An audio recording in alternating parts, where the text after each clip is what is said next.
நீயத் என்றால் என்ன? ஏ. ஒரு பிரார்த்தனை. பி. தொழுகை நோன்பிற்கு முன் அரபியில் சில வாசகம் மொழிவது. சி. மனதில் எண்ணுவது. டி. மேல் குறிப்பிட்டுள்ள மூன்றும் தவறானது. மனதில் எண்ணுவது. Complete answer C. மனதில் எண்ணுவது. கன்ஃபார்ம். நீயத்து மனசால தான் வச்சோணும். வாயால் மொழிவது நீயத்து இல்லை. ஒரு ஆன்சர் சரியா இல்லையா என்பதை பார்ப்போம். Computer will answer please. சின்ன பதில் சரியான பதில் சொல்கின்றார்கள். இன்னமல் அஹ்மாலு பின்னியாத். நீங்கள் செய்யக்கூடிய அனைத்து செயலும் நீயத்தை பொறுத்து தான். நீயத்துன்னு சொன்னால் எண்ணத்தை பொறுத்து தான்.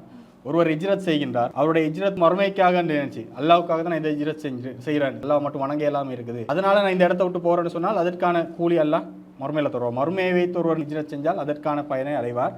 அதேபோல் இந்த உலகத்துடைய எண்ணத்தை வைத்து அவர் ஒருவர் மக்காலேருந்து போறாரு, நினைக்கிறார் மக்கள் நல்ல பசங்க பிள்ளைகள் இருக்கும், கல்யாணம் முடிக்கலும், மதினால் பெண்கள் நல்லா இருப்பாங்க, நான் போயிட்டு அங்கே முடிக்கணும்னு சொல்லி பெண்ணுக்காக யார் ஒரு நியத்தை வச்சு மனசில் பெண்ணை நியத்து வச்சு போகிறாரோ அதை அவர் அடைவார். உலகத்தை நியத்து வச்சு பிஸ்னஸுக்காக போகிறாரோ அதை அவர் அடைவார்.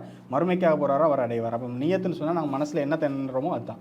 ஆனால் நம்முடைய சமுதாயத்தில் சிலர் என்ன செய்கிறாங்கன்னு சொன்னால் நியத்துன்ற பேரில் சில குழப்பங்கள் உண்டாக்கி வச்சிருக்கிறாங்க. தொழுகை எடுத்துக்கொண்டாலும் தொழுகையில் என்ன செய்வாங்க, ஒரு வாசகத்தை சொல்லுவாங்க. உசல்லி ஃபர்லல் லுவரி அசரி மாரின்னு சொல்லி ஒரு வாசகத்தை சொல்லுவார்கள். இது ஒரு நியத்தாக சொல்லிக் கொண்டிருக்கிறாங்க. தொழுகையுடைய நியத்து இது.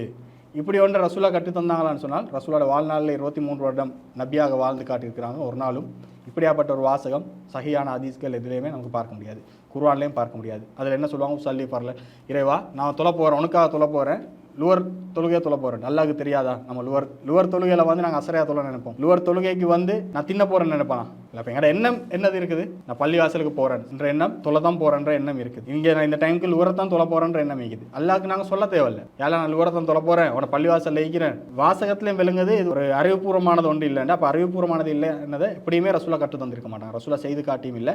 அதே போல் நோம்பில் நாங்கள் பார்க்கிறோம், நான் வைத்து சவமகதீன் அன்னதாய் ஃபர்ல் அம்ரான் சொல்லி ஒன்றை சொல்லிக் கொண்டிருக்கின்றார்கள். இதற்கும் இஸ்லாத்தில் நமக்கு எந்தவித சம்பந்தமும் இல்லை. என்னால் இது நீயத்தில்லை. நீயத் என்று சொன்னால் மனசில் நாங்கள் நினைக்கிறது தான். இந்த ரமலான் மாதத்தில் நாங்கள் வெள்ளக்காட்டு எலும்புறோம், வேறு நாளைக்கு எலும்புறது இல்லை, தின்னுறோம், அப்புறம் தின்னாமல் இருக்கிறோம். ஏன் செய்கிறோம்? மனசில் நமக்கே தெரியும் நாங்கள் நோன்பு பிடிக்கிறோன்றது. இதுதான் நீயத்து.